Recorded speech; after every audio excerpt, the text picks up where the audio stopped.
Welcome back to our channel education SK में। तो आज की हमारी वीडियो में हम करेंगे मृच्छमटिकम जो अंक है उसका जो प्रथम अंक है उसकी व्याख्या करेंगे। आइए शुरू करते हैं। तो पहले क्या है, किसी भी नाटक की शुरुआत में हमारे संस्कृति के अनुसार सबसे पहले क्या होता है, इसका मंगलाचरण होता है। तो जैसा कि इसमें दिखाया गया है वीडियो में, तो इधर से क्या मंगलाचरण शुरू होता है इधर तक। जिसका पहला श्लोक क्या होता है, मंगलाचरण होता है कि रतन प्राण विरोध वियुप्रत कला ज्ञान विरोध इंद्रियस्य आत्मा मानवेव व्याकरणम पश्यतत्व दृष्टिया संभवो पातु शून्य घटित ब्रह्मलगन समाधि। जिसका अर्थ है पर्यटक नामक योगासन में संधि स्थल बांधने पर द्विगुणी सर्प के लपेटने से जिस के घुटने बंधे हुए हैं, प्राण वायु को भीतर रोक देने से जिसकी समस्त इंद्रियां ज्ञान से विरत और संयम हो गई है, जिसने यथार्थ ज्ञान के द्वारा इंद्रियां व्यापार विरोध पूर्वक अपने भीतर आत्मा का दर्शन किया है, उसे शिव की समाधि को जो निराकार के दर्शन में होने वाली एकाग्रता के कारण ब्रह्मा में लगी हुई आप सबकी रक्षा करे। तो इस प्रकार क्या है, भगवान शिव की स्तुति करते हुए इसमें मंगलाचरण किया गया है। तो आगे है हमारा पातुम वो नील कंठस्य श्याम बुधोपमम गौरी भुजंगलता यत्र विद्युत लेखवे राजते। इसमें भी शिव के बारे में बताया गया है, जिसके गले में पार्वती की बहुलता विद्युत पंक्ति के समान सुशोभित होती है। वह जो गौरव वर्ण रूपी है, काले मेघों के समान शंकर जी का जो कंठ है, आप सबकी क्या करे, रक्षा करे। ठीक है, नेक्स्ट है हमारा जो तीसरा है, इसमें दिया गया है द्वेंद्र गति कोरणे परिपूर्ण पूर्णे नदुमुखम स्वी विचरद्विग मुखम कर्वित प्रथित शूद्र इत्यागम सत्वम। ठीक है, इसमें क्या है, गजराज के समान चाल वाले, चकोर नामक पक्षी के समान नेत्र वाले, पूर्णिमा के समान सुंदर मुख वाले और सुंदर सुगठित शरीर वाले और क्षत्रियों के सर्वश्रेष्ठ एवं अगाध बलशाली शूद्रक नामक विख्यात कवि हुए हैं। कौन हुए हैं, शूद्रक एक विख्यात कवि हुए हैं। तो अब हम आगे हैं चौथी पंक्ति पर। चौथा श्लोक क्या है, ऋग्वेद सामवेद गणित मथ कला विशेषति हस्ति शिक्षा ज्ञातवा सर्व प्रसाद गति मीरे चक्षी चोपलभ्य राजनंत वीक्ष्य पुत्र परम सुखमदेव शव मेधेन चेष्टवा लुब्धस्य आयु शताब्द 10 दिन सहित सुदृश्य अग्नि प्रविष्टवा। जिसका अर्थ है कि तो इस प्रकार के प्रचलन में क्या, शूद्र कवि ऋग्वेद सामवेद और गणितज्ञ और नृत्य गीत आदि जो 64 कलाओं के जो नाट्य शास्त्र में हस्तचालन की जो शिक्षा प्राप्त करके भगवान शंकर की कृपा से अज्ञान रूपी जो अंधकार से रहित नेत्रों को पाक करके अपने पुत्र को राजा के रूप में देखकर अर्थात राज सिंहासन पर बैठा देखकर जो परम उन्नति यानी कि जो खुशी है वाले अश्वमेध यज्ञ को करके 100 वर्ष तक 10 दिन की आयु पाकर अग्नि में प्रविष्ट हो गया। कौन हो गया, उसका जो पुत्र है। तो इस प्रकार से हम चौथा जो पैरा हमने कर लिया, जो व्याख्या है। जो 5वां श्लोक है कुछ इस प्रकार से है। अगला आ गया, ये बहुत ज़्यादा महत्वपूर्ण श्लोक है, ये जो पेपर में भी आ चुके हैं एमए के। तो क्या है, समरव्यक्षनी प्रमाद शून्य ककुदो वेद विदा तपोधन पर वारणम बाहुद्याद युद्ध लुब्धा अक्षिप्तिपाल कील शूद्रो बभूव। अर्थात जिसमें क्या है, शूद्र युद्ध करने के प्रेमी, युद्ध करने के जो प्रेमी है, असावधानी रहित अर्थात हमेशा सतर्क रहे, वेद को जानने वालों में श्रेष्ठ, तपस्या को ही अपना धन समझने वाले तथा तपस्वी शत्रुओं के हाथियों के साथ बहुयुद्ध करने के लालची अर्थात इच्छुक तथा प्रजापालक राजा ऐसी ही प्रसिद्धि है। इसमें शूद्रक क्या कहना चाहता है? इसमें शूद्रक कहना चाहता है कि युद्ध करने के जो प्रेमी, जिसे युद्ध करना पसंद है, वो क्या करे? सतर्क रहे। वेदों को जानने वाला है, वो क्या करे? तपस्या को ध्यान से समझे। ठीक है, तपस्या को ही अपना क्या समझे? धन समझे। अच्छा, तपस्वी ही क्या है उसका? तपस्वी का सच्चा धन क्या है? तपस्या ही है। शत्रुओं के हाथियों के साथ, जो शत्रुओं के हाथियों के साथ भी क्या करे? बाहुयुद्ध यानी कि हाथों से लड़ने का जो इच्छुक है, वो जो प्रजापालक है, वो राजा ऐसी प्रसिद्धि प्राप्त करे।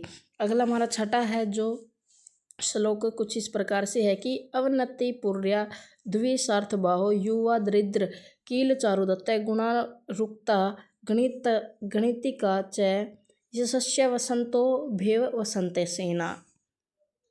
तो इसमें क्या कहता है कि इसमें कवि कहना चाहता है कि और उनकी इस रचना में उज्जैनी नगरी में व्यापारी ब्राह्मण जो कौन है?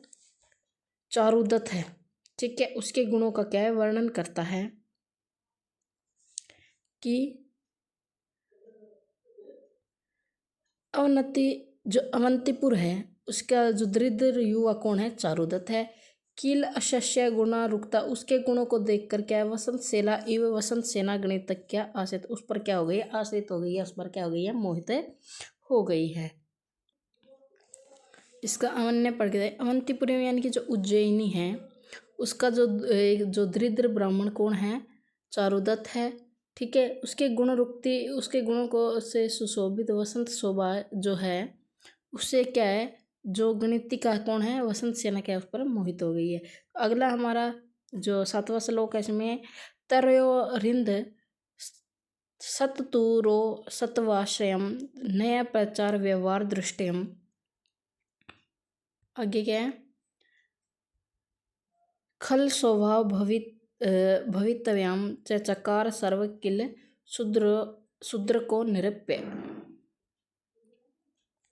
तो इसमें जो शूद्रक है, उसने क्या बताया है कि जो श्लोक में शूद्रक क्या है? शूद्रक ने दोनों जो चारुदत्त और वसंत सेना के उत्तम विहार लीला का जो असली नीति के आचरण, यानी कि इसमें क्या है? जो किस प्रकार से क्या है? वसंत सेना और जो चारुदत्त का मिलन होता है, दुर्जन चरित्र, दुर्जनों का चरित्र और हुनार यानी कि भाग्य, इन सभी का वर्णन इस जो मृच्छमटिकम रचना है, इसमें दर्शाया गया है। ठीक है, इसका जो 8वां श्लोक है, वो कुछ इस प्रकार से है कि जो शून्यम पुत्र गृह चीर शून्यम नास्ति अस्य सन्मित्र मूर्खस्य दिश शून्य सर्व शून्य दरिदृश्य। ठीक है, तो इसमें क्या कहता है कि पुत्रहीन व्यक्ति का जो घर सूना होता है, क्या है? पुत्रहीन व्यक्ति का घर सूना है। जिस व्यक्ति के मित्र सच्चे नहीं है, उसका भी घर सदा से सूना है।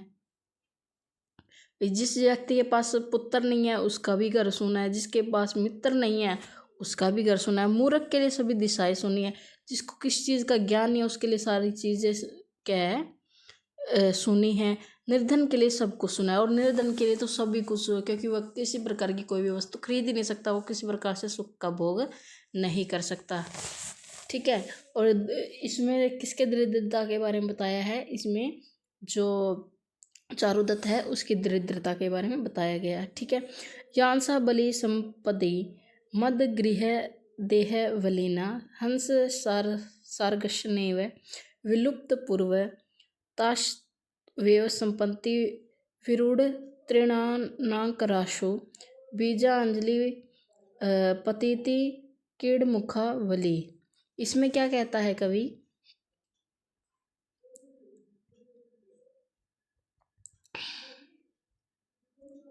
तो इसमें कवि कहता है कि मेरे घर की जिन देहलियों पर रखे गए पूजा के अक्षत हंसों और सरसों के द्वारा समाप्त कर दिए गए हैं। यानी कि क्या है?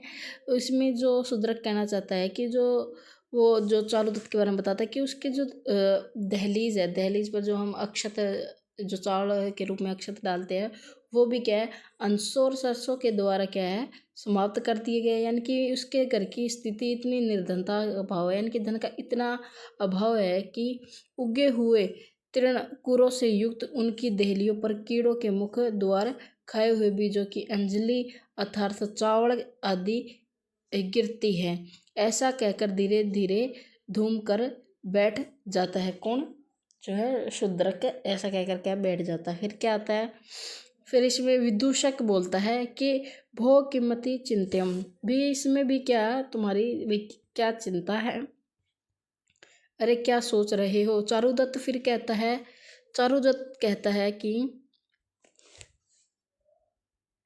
वश्य वश्य सुख ही खादुम, क्या कहता है सुखम ही दुख दुखानुभवे शोभते घना अंधकारे विश्वते दीप दर्शनम सुखातु याति नरो दरिद्रता धृत श्रेणम मृत से जीवते। इसमें चारुदत्त क्या कहता है, हे मित्र, गहन अंधकार में विदूषक कौणस का जो दोस्त है वो उससे मित्र है उससे बात करता है। ठीक है, चारुदत्त चिंता में है और वो कहता है कुछ इस प्रकार से कहता है कि हे मित्र, वसस्य मतलब हे मित्र, अंधकार में दीपक के प्रकाश की भांति दुखों का अनुभव करने के पश्चात सुख शोभित होता है अर्थात अच्छा लगता है, किंतु जो मनुष्य सुख भोग करके दरिद्रता को प्राप्त करता है वह शरीर के रहते हुए भी मृत्यु के समान जीवन क्या है व्यतीत है करता था, अर्थात जीवित होते हुए वह क्या मरे हुए के समान है। देखो मानो बहुत ज़्यादा अपने एक कमरे में बहुत ज़्यादा अंधेरा है, हम बाहर निकलते हैं तो धूप से देख कर क्या हमें भाई बिल्कुल सूरज की रोशनी देख कर क्या बहुत अच्छा लगता है। लेकिन अगर हम बहुत अच्छे प्रकाश में लेकिन गहन अंधकार में भी बहुत ज़्यादा अंधेरे कमरे में जाएंगे तो क्या है हमें जो है बहुत ज़्यादा बुरा लगेगा, यानी हमें अच्छा नहीं लगेगा, हम जो अच्छा फीलिंग नहीं कर पाएंगे। तो इसमें क्या कह रहा है, इसमें यही बताना चाहता है कि क्या है जिसका दुखों का अनुभव होता है, जिसको दुख पहले से लगे और उसे थोड़ा बहुत सुख मिल जाए तो उसे सुख की अनुभूति भाई होती है, वो दुख भूल जाता है। लेकिन जो व्यक्ति पहले सुख से परिपूर्ण है, यानी कि पहले तो उसके पास बहुत सारा धन है लेकिन उसका वो बिल्कुल दरिद्र हो जाए तो वह क्या अपना जीवन व्यतीत नहीं कर सकता। मानो कि कोई बिल्कुल गरीब है उसे पैसे मिल जाएंगे तो वो क्या है वो खुश होकर अपना जीवन व्यतीत कर, लेकिन जिसके पास पैसे है लेकिन उसका जो पैसा है वो समाप्त हो जाएगा, खत्म हो जाएगा, किसी प्रकार से उसका क्या है लॉस हो जाएगा, तो वो क्या है उस तब वो उसकी ज़िंदगी क्या होगी नरक जैसी हो जाएगी, यानी कि मरे हुए के समान हो जाएगी। ठीक है, तो इसमें कौन सा है, इसमें उपमा अलंकार दर्शाया गया और विरोधाभास भी दर्शाया, वसंत छंद दर्शाया गया है। ठीक है, इसमें आगे हम पढ़ेंगे। तो आज हमने इसके क्या है 10 पैरे जो श्लोक है हमने कर लिए हैं। इसी प्रकार आगे आप वीडियो देखना चाहते हो तो वीडियो में कमेंट करना कि आगे के श्लोक लेकर आएंगे, तभी लेकर आएंगे। अगर आप कमेंट करोगे तो हर एक का कमेंट आएगा तभी क्या वीडियो आगे आएगी। तो वीडियो को लाइक और चैनल को सब्सक्राइब जरूर कर दीजिए।